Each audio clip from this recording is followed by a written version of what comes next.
क्या आपने कभी सोचा है कि दुनिया के सबसे अमीर लोग ऐसा क्या जानते हैं जो एक आम इंसान नहीं जानता? हम बचपन से सुनते आ रहे हैं कि कड़ी मेहनत करने से ही सफलता मिलती है, लेकिन अगर सिर्फ कड़ी मेहनत ही सफलता की कुंजी होती तो दिन रात मजदूरी करने वाले लोग दुनिया के सबसे अमीर इंसान होते। सच्चाई ये है कि दौलत कमाने का एक विज्ञान है, एक ऐसा तरीका जो स्कूल या कॉलेज में कभी नहीं सिखाया जाता। ऐसा क्यों होता है कि कुछ लोग बहुत कम समय में एक बड़ा साम्राज्य खड़ा कर लेते हैं और बाकी लोग जीवन भर पैसों के लिए संघर्ष करते रहते हैं? क्या इस समस्या का कोई प्रैक्टिकल सॉल्यूशन है? आज हम इसी सवाल का जवाब ढूंढेंगे। किताब थिंक एंड ग्रो रिच इस विषय पर लिखी गई दुनिया की सबसे महान और प्रभावशाली किताबों में से एक है। नेपोलियन हिल ने 20 साल से ज्यादा का समय दुनिया के 500 सबसे अमीर लोगों की आदतों और सोच का गहराई से अध्ययन करने में लगा दिया। उन्होंने एंड्रयू कार्नेगी, हेनरी फोर्ड और थॉमस एडिसन जैसे महान लोगों के दिमाग को पढ़ा और समझा। इस रिसर्च के बाद उन्होंने इस किताब में सफलता के 13 नियम बताए। आज के इस वीडियो में हम इन्हीं नियमों को बहुत ही आसान भाषा में डिकोड करेंगे ताकि आप इन्हें अपनी जिंदगी में उतार सकें। इस किताब की मुख्य समस्या ये है कि ज्यादातर लोग अमीरी को सिर्फ पैसों और किस्मत से जोड़कर देखते हैं।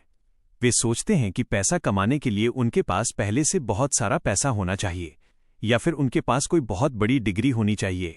नेपोलियन हिल इस बात को पूरी तरह से गलत साबित करते हैं। वे कहते हैं कि गरीबी और अमीरी दोनों ही हमारी सोच का सीधा परिणाम है। जब तक किसी इंसान का दिमाग गरीबी के विचारों से भरा है, तब तक दुनिया की कोई भी ताकत उसे अमीर नहीं बना सकती। आपके हालात आपकी सोच का आईना है। इस किताब का सबसे मुख्य विचार यह है कि आपके विचार ही असली वस्तुएं हैं। अगर किसी भी स्पष्ट विचार को एक मजबूत इच्छा और पक्के विश्वास के साथ मिला दिया जाए तो वो विचार एक दिन हकीकत बन ही जाता है। आपका दिमाग एक शक्तिशाली चुंबक की तरह काम करता है। ये उसी चीज को आपकी जिंदगी में आकर्षित करता है जिस पर आप अपना सबसे ज्यादा ध्यान लगाते हैं।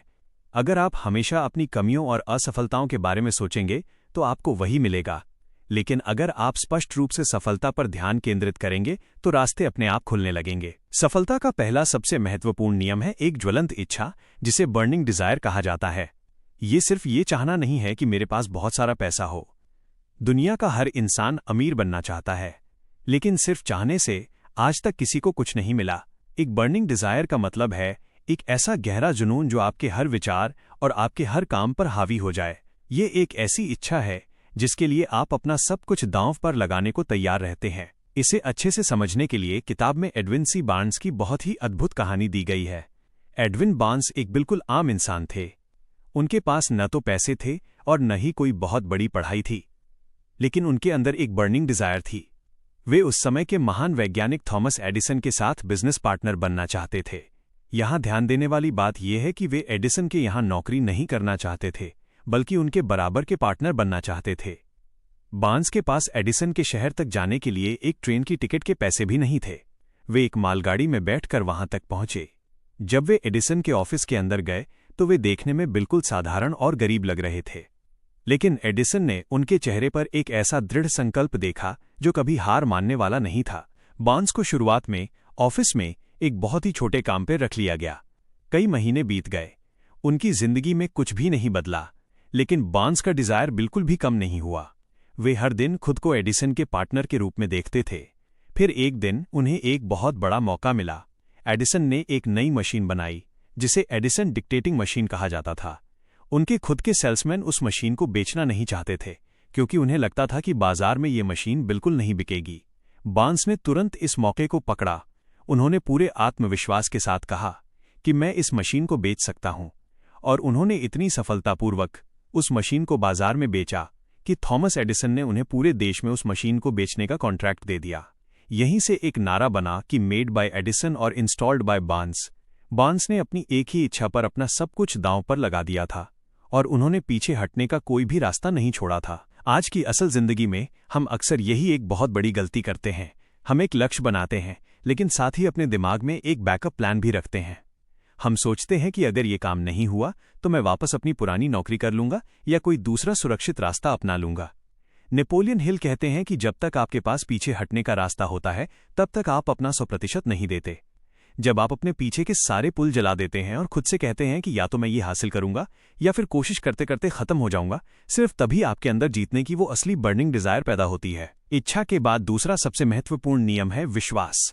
सिर्फ किसी चीज को चाहने से वो आपको नहीं मिलती। आपको ये पूरा विश्वास होना चाहिए कि वो चीज़ आपको मिल चुकी है या मिलने ही वाली है। जब आप अपनी किसी इच्छा को पूरे विश्वास के साथ अपने अवचेतन मन यानी सबकॉन्शियस माइंड में डालते हैं तो आपका दिमाग उसे एक सच मान लेता है और फिर वो खुद ही ऐसे रास्ते खोजने लगता है जिससे वो सच असल जिंदगी की हकीकत में बदल सके।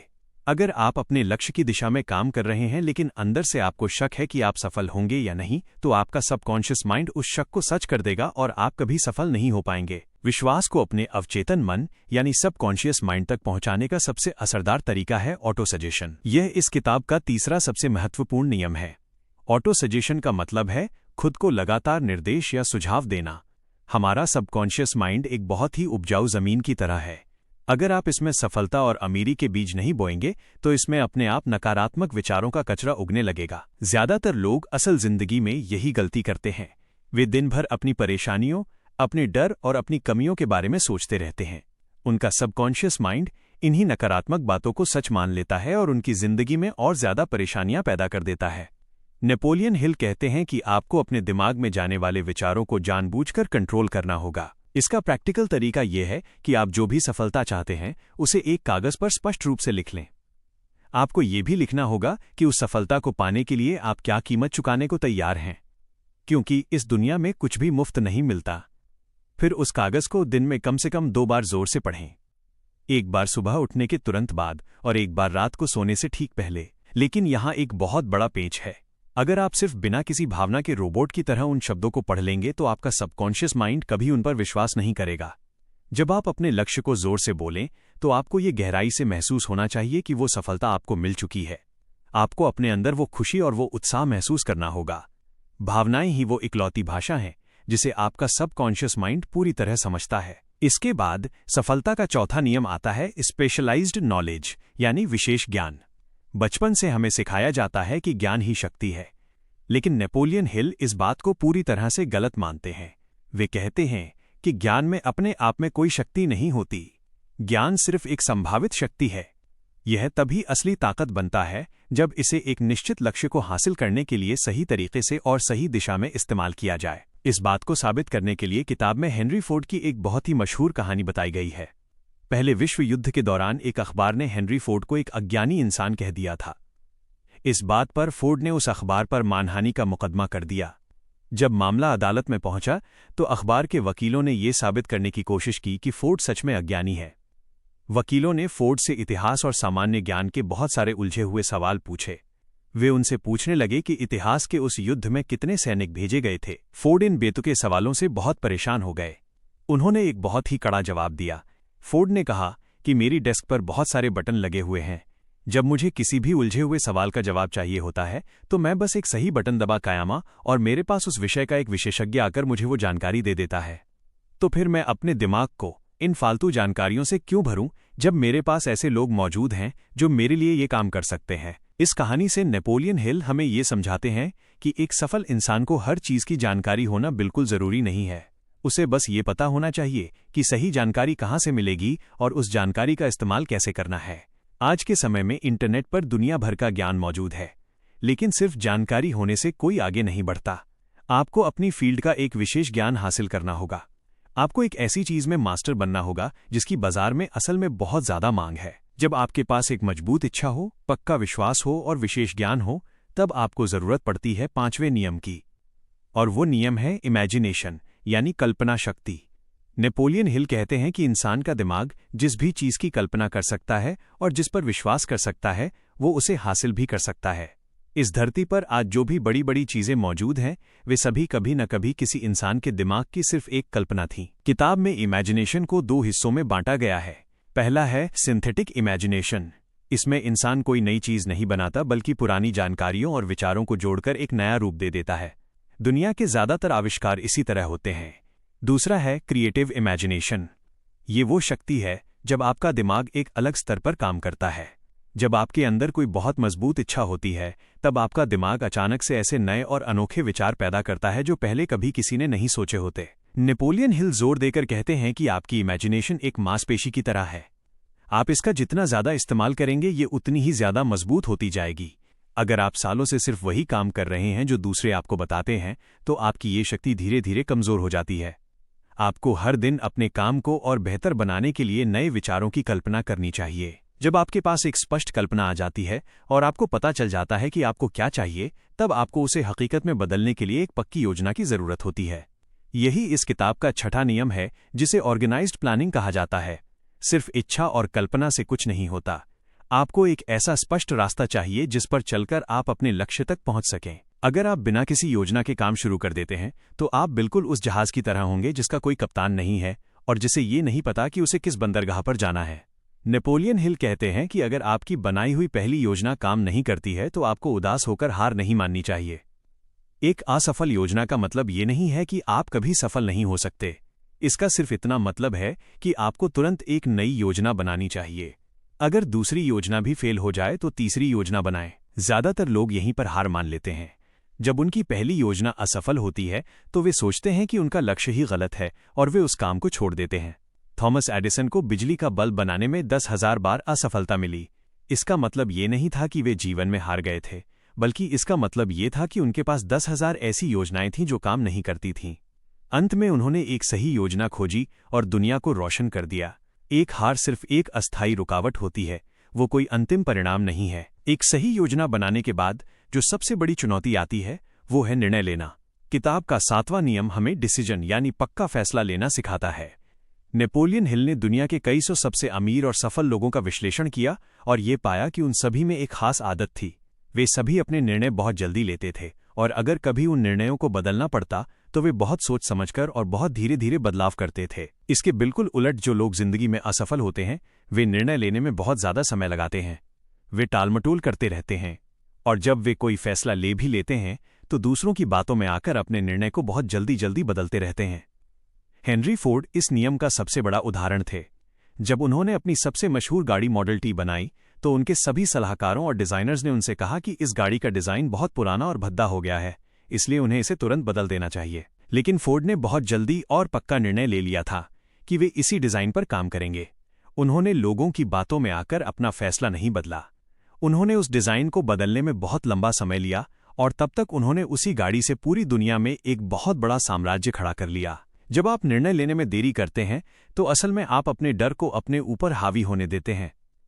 एक सफल इंसान को खुद पर इतना भरोसा होता है कि वो अपना फैसला तुरंत ले सकता है।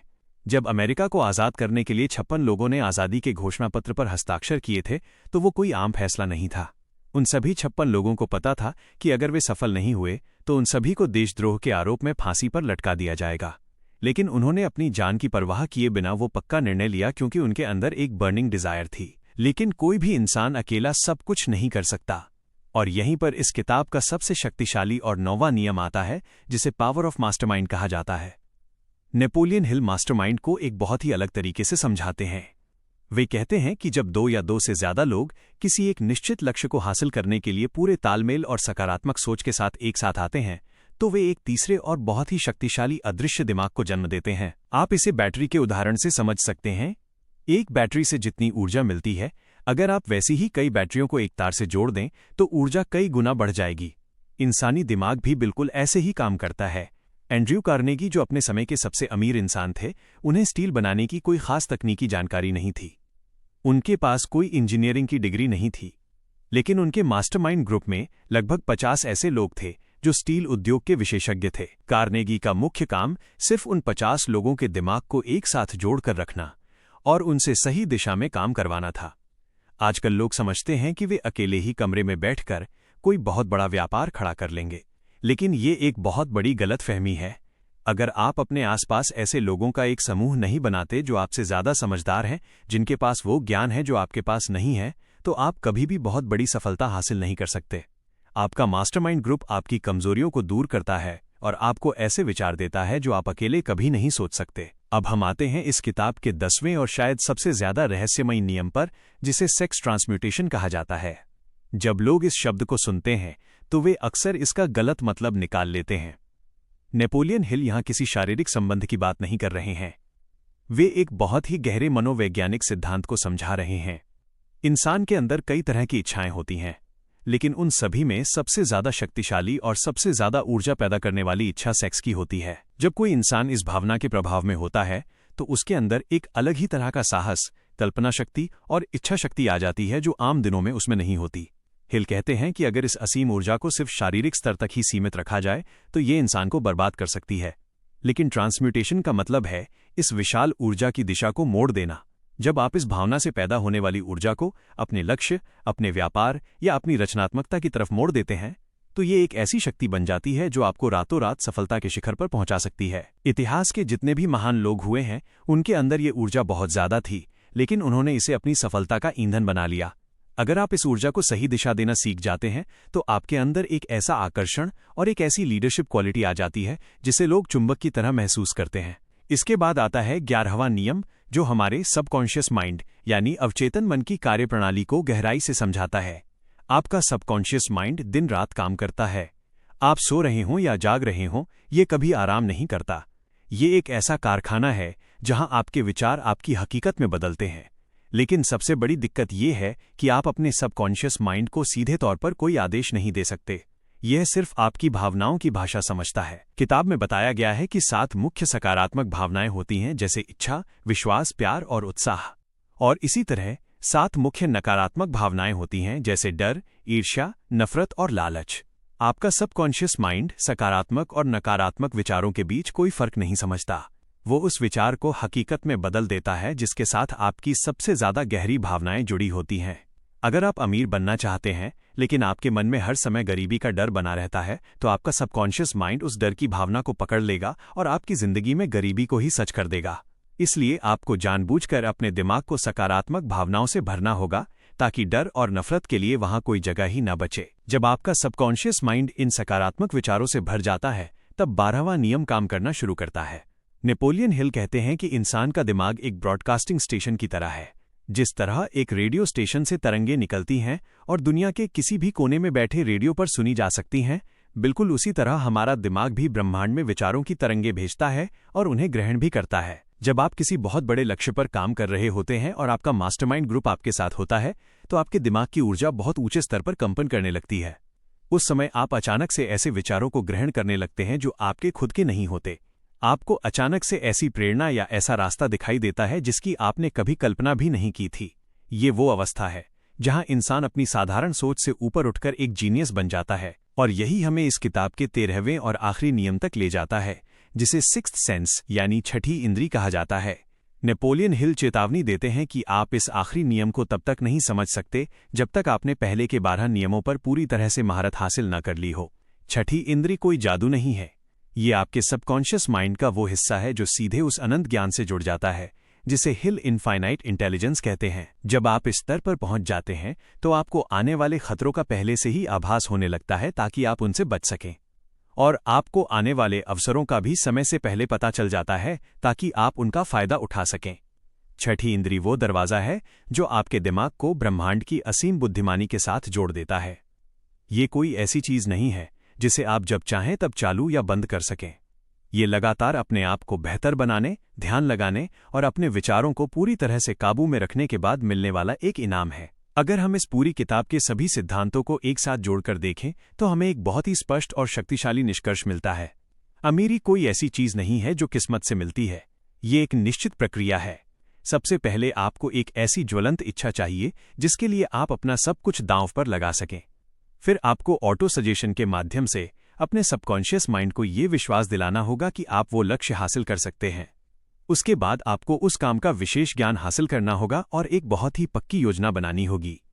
उस योजना पर तुरंत निर्णय लेने होंगे और अपने डर को हराना होगा। और इन सब के लिए आपको उन लोगों का एक मास्टरमाइंड ग्रुप बनाना होगा जो आपसे ज्यादा समझदार हैं। थिंक एंड ग्रो रिच सिर्फ पैसे कमाने के बारे में नहीं है, ये आपके दिमाग को पूरी तरह से बदल देने वाली एक किताब है। जब आप अपनी सोच को बदल देते हैं तो आपके हालात अपने आप बदलने लगते हैं, क्योंकि बाहर की दुनिया सिर्फ आपके अंदर की दुनिया का एक आईना है। अगर आप अपने अंदर अमीरी के विचार रखेंगे तो बाहर की दुनिया को आपको अमीर बनाना ही पड़ेगा। यही इस किताब का सबसे बड़ा रहस्य है।